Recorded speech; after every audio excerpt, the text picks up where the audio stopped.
جب انسان کو فرشتوں نے سجدہ کر دیا، اب انسان کو کون سی چیز ہے جو وسوسہ دلا رہی ہے کہ وہ فرشتہ بننے کی خواہش کر رہا ہے؟ بھائی تیرا مرتبہ تو بڑا اونچا ہے، تو کیوں اپنے آپ کو گرا رہا ہے؟ حالانکہ انسان اوپر تھا، پھر بھی انسان نے اپنی ایک کمزوری دیکھی کہ مجھے تو موت آنی ہے، اور یہ فرشتے کے اندر کوالٹی، بس وہ ایک کوالٹی دیکھی، باقی ساری چیزیں بھول گئے اور وہ فروٹ کھا لیا۔ اب یہاں پہ وہ فرق ظاہر ہو جائے گا۔ یہی سوال اللہ تعالیٰ نے شیطان سے کیا تھا جو پچھلی دفعہ آیا تھا، کہ شیطان سے اللہ نے فرمایا تھا تجھے کس چیز نے منع کیا جب میں نے تمہیں حکم دیا تھا کہ تم اس کو سجدہ کرو آدم کو؟ اور یہاں پہ بھی اللہ تعالیٰ کیا فرما رہا ہے کہ تم دونوں کو میں نے بتایا تھا شیطان کھلا دشمن ہے، پھر تم نے کیوں درخت کھایا؟ شیطان نے جواب دیا تھا میں اس سے بہتر ہوں۔ آدمی کا جواب سنیں کیا ہے؟ یعنی اللہ تعالیٰ ہے کہ حضرت آدم اور ان کی جو بیوی ہے، شیطان نے ان کو جنت سے نہ صرف نکلوایا، کپڑے اتروا دیے ان کے۔ تو دیکھنا اے اولاد آدم کہیں تمہارے بھی کپڑے نہ اتروا دیں۔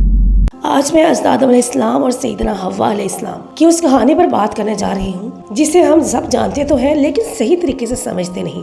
انجینئر محمد علی مرزا صاحب نے اس واقعے کو بہت وضاحت کے ساتھ بیان کیا۔ یہ ویڈیو میں پارٹس میں لے کر آ رہی ہوں۔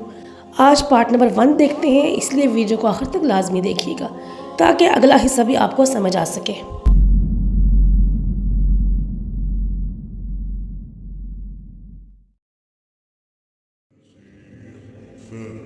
اور اب اللہ تعالیٰ نے آدم علیہ السلام کو نصیحت کی ہے اور ان کی بیوی کو سیدہ حوا کو، وَيَا آدَمُ اسْكُنْ أَنْتَ وَزَوْجُكَ الْجَنَّةَ، اور ہم نے آدم سے کہا کہ تم اور تمہاری بیوی اب رہو جنت میں، فَكُلَا مِنْ حَيْثُ شِئْتُمَا، اور جہاں سے جو چاہو تم کھاؤ، یہ جنت اب تمہارے لیے رہنے کی جگہ ہے، وَلَا تَقْرَبَا هَذِهِ الشَّجَرَةَ، لیکن ایک قدغن لگا دی کہ یہ ایک ایسا درخت ہے اس کے قریب تم نے نہیں جانا، مراد یہ کہ اس کو استعمال نہیں کرنا، باقی تم پوری جنت میں سے جو چاہو استعمال کر سکتے ہو۔ لیکن وہی بات جو انسان کی جبلت میں ہے، forbidden fruits are always sweet, منع کیے گئے پھل ہمیشہ میٹھے ہوتے ہیں، یعنی انسان یہ سمجھتا ہے پوری جنت میں سے۔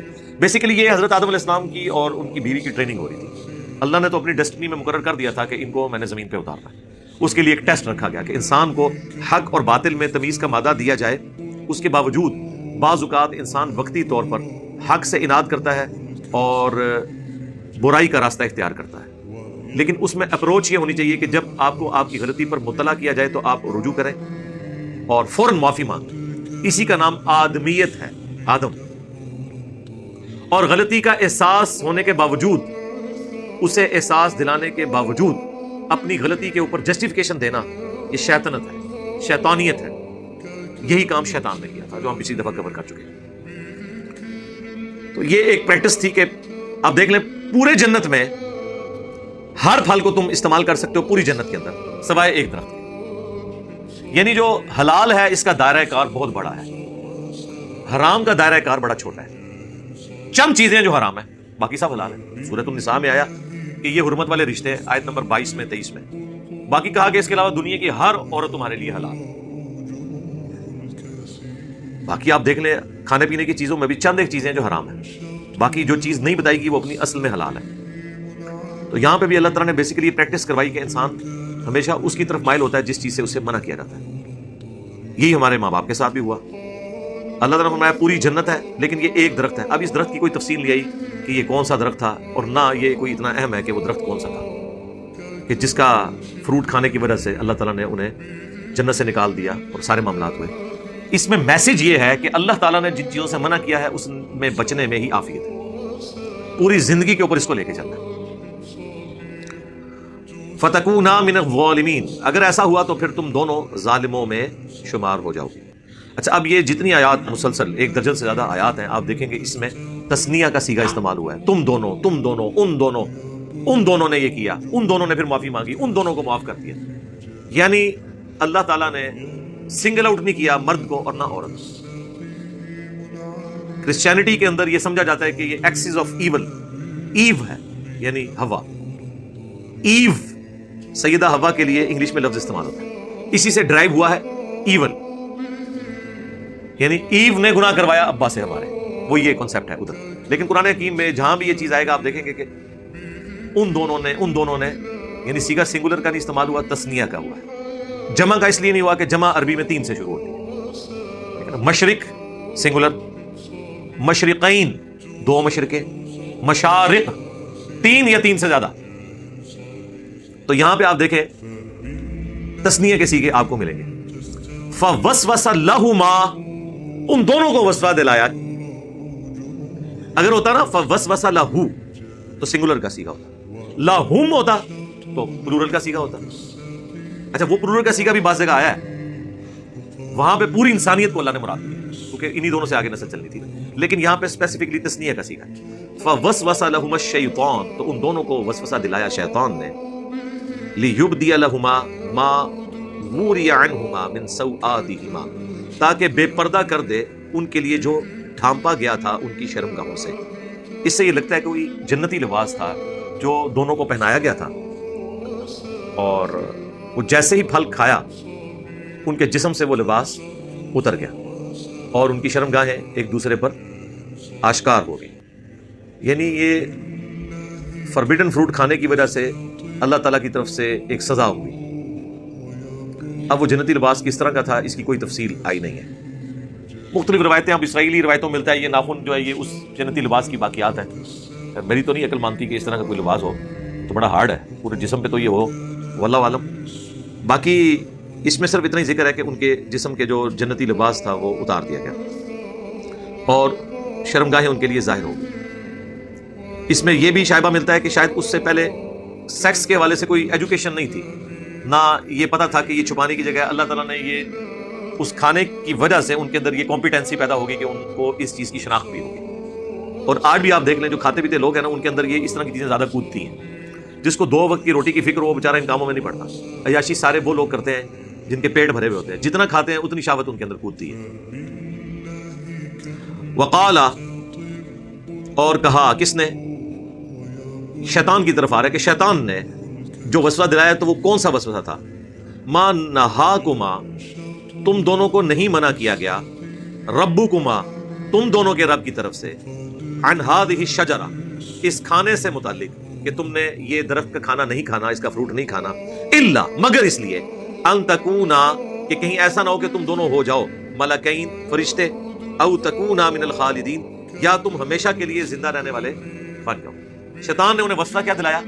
اچھا آپ وہ کہتے ہیں کہ شیطان کی شکل میں آیا تھا. وہ بھائی جس شکل میں بھی آیا تھا آپ کا اسے کیا لینا دینا. وہ جی شیطان جنت کے اندر کیسے چلا گیا, بڑی عجیب و غریب روایتیں مشہور کی ہیں. جی سانپ کی شکل میں تھا, وہ جناب دروازے کے نیچے سے گھس گیا. بھائی اللہ تعالیٰ نے جب اسے قدرت دی تھی وسوسہ دلانے کی, تو شیطان کو فزیکلی کہیں جانے کی ضرورت نہیں ہے. شیطان دنیا میں جہاں کہیں بھی بیٹھا ہو, اللہ نے اسے یہ طاقت دی ہے کہ وہ کسی کے دل میں بھی وسوسہ ڈال سکتا ہے. یہ اس کو پاور دی ہے اللہ نے آزمائش کے لیے. اصل مقصد یہ کہ آپ نے اس بات کے اوپر توجہ کرنی ہے کہ شیطان انسان کو وسوسہ دلاتا کیسے, اس سے لمبی امیدیں دلا دیتا ہے. جینے کی خواہش ہمیشہ کے لیے یہ انسان کے اندر موجود ہے. انسان کی انسٹنکٹ میں ہے کہ وہ مرنا نہیں چاہتا, اور یہ خواہش اللہ تعالیٰ جنت میں اس کی پوری کر دے گا, ہمیشہ کی زندگی اسے مل جائے گی. ایک یہ خواہش ہے, دوسرا خدا بننے کی خواہش ہے انسان کی. اسی لیے انسان نے خدائی کا دعویٰ کیا ہے. یہ خواہش بھی اللہ تعالیٰ پوری کر دے گا اس درجے میں کہ خدا کی جو کوالٹی ہے کن فیکون, کہ جو خواہش کرو وہ تمہیں مل جائے, یہ انسان کو اللہ تعالیٰ دے دے گا. البتہ خالق اور مخلوق کا فرق تو رہے گا صاحب. یہ نہیں ہو سکتا کہ خالق اور مخلوق کا فرق ختم ہو جائے. ہماری زندگی مستعار ہے اللہ سے, اللہ کی ذاتی ہے, ہماری ادھار کی ہے.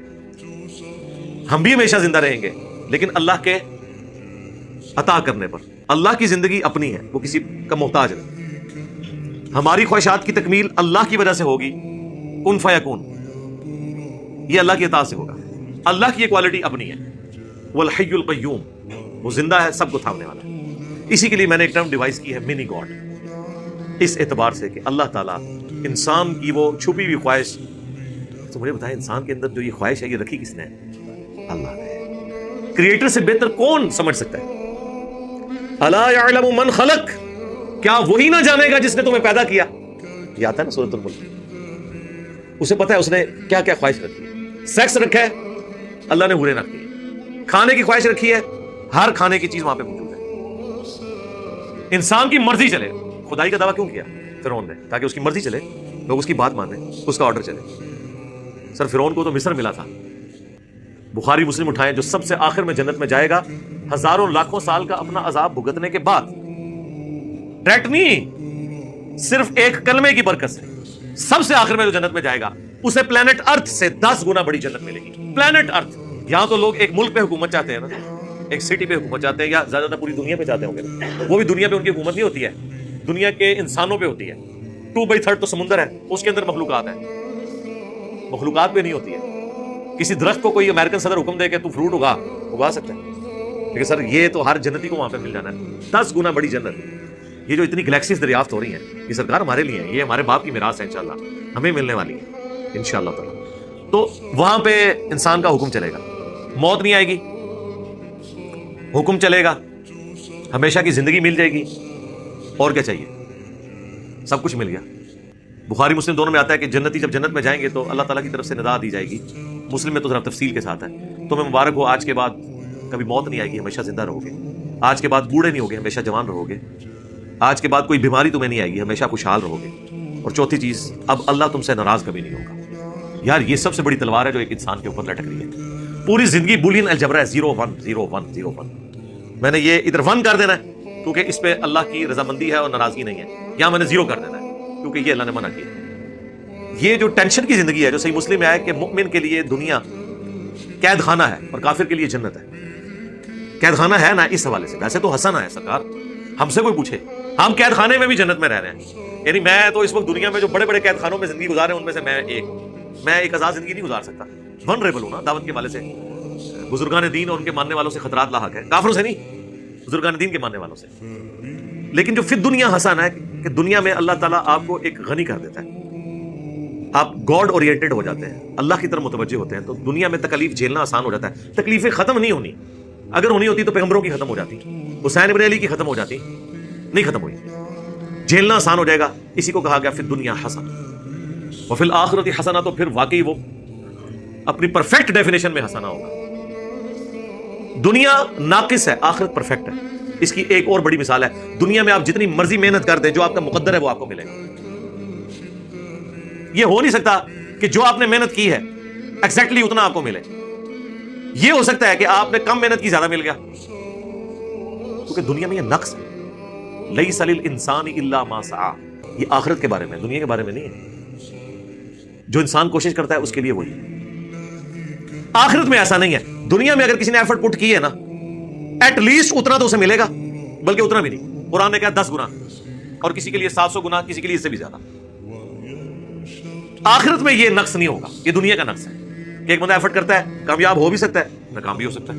آخرت میں اس نے کامیاب ہونا ہی ہونا ہے, 10 گنا اس کو ملنا ہے, کم از کم. یہ تو صرف ابتدا ہے, اصل نقطہ ابھی باقی ہے. اگلے حصے میں بات اور زیادہ واضح ہونے والی ہے. ضرور دیکھیے گا پارٹ 2.